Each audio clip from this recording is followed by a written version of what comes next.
What's up, guys? In this video I'm going to be talking about fragrances if I had to keep for the rest of my life, but only one from each brand.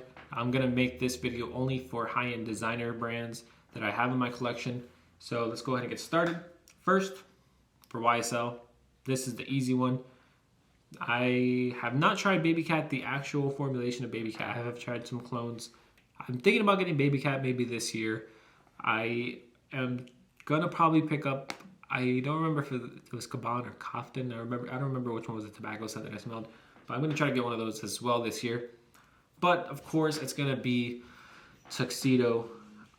Even though I have smelled the DNA of Baby Cat, and even though I have smelled the Kaftan, Kaban, which whatever it was, I believe it's Kaban, if I'm not mistaken, because Kaban makes sense.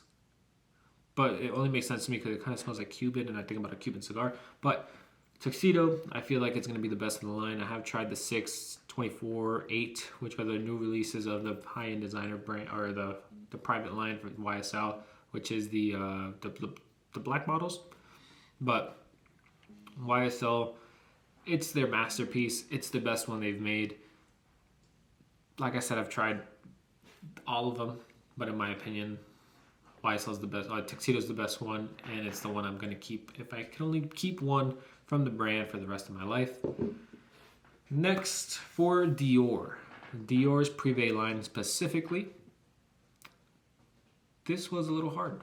I decided to go only Privé line because obviously you go with the like Dior own line, or you go with the Dior Sauvage line. There's really good ones there.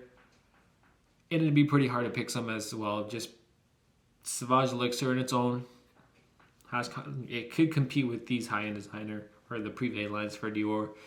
Same thing with competing with the Dior own line. Even though I think Dior Sauvage Elixir is probably the best fragrance that they have made for just the regular market. Like, as in not including the high-end designer brands or high-end designer fragrance of their Privé line that you actually have to go to Dior store to buy. So I'm going to go with Spice Blend. I have Tabacular, I have Ombre Nuit, and I have Grease. The reason I'm going with Spice Blend is because obviously if you've heard me talk about this fragrance, this is the fragrance we purchased, my fiance and I, when I proposed. This was the one that we purchased that day. So it's actually the one I was wearing when I proposed. As well as it's like a high-end version, or I always say this, it's like a more expensive version of Dolce & Gabbana, the ones Eau de Parfum. It is a very slept-on fragrance for the Privé line, I believe. I feel like people talk more about Ombre Nuit or Grease and Tabacular, but Spice Blend is definitely one of the best ones, and it's the one I would be keeping for life, and it's actually the one I wear the most out of the Privé lines, out of the ones I own. So that's why I would go with Spice Blend.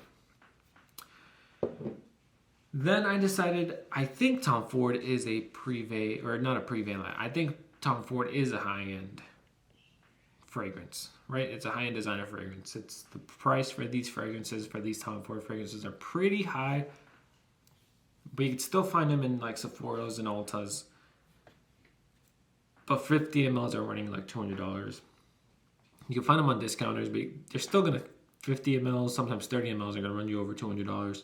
That's why I decided to put Tom Ford in this video, because it's definitely a high-end designer with how expensive they are. This was pretty hard. So this one, all right, so I have a few Tom Fords. I don't keep fragrances I don't really love. So I have, I think, 6 fragrances from Tom Ford. It was probably the hardest one to pick. But it came down to 2 fragrances, and I picked Oud Wood. The other one would be Ombre Leather Eau de Parfum. These were my 2 first loves from the house of Tom Ford. And it's crazy how even now I still think they're probably the best 2 Tom Fords, but I think from my taste maybe like 3 years ago, I would have picked Oud Wood.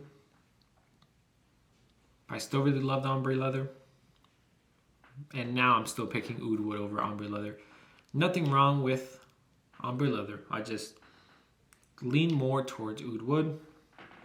Very unique DNA, very clean.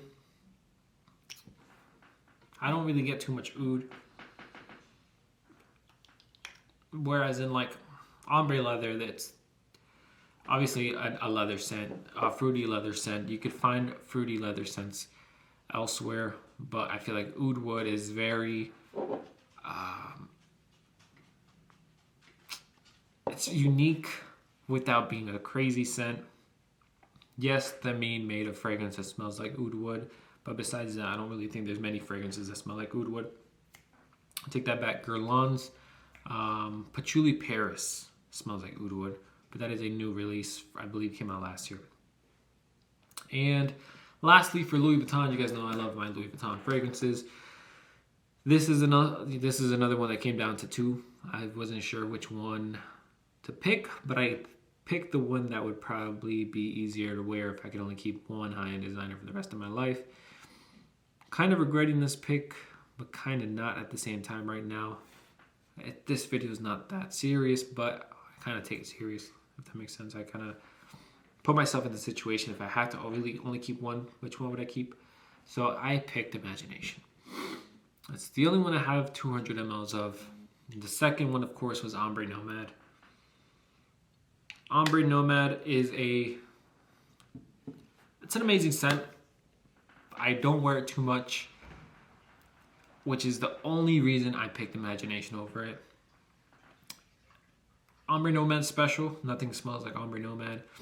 I feel like there's a lot of fragrance brands that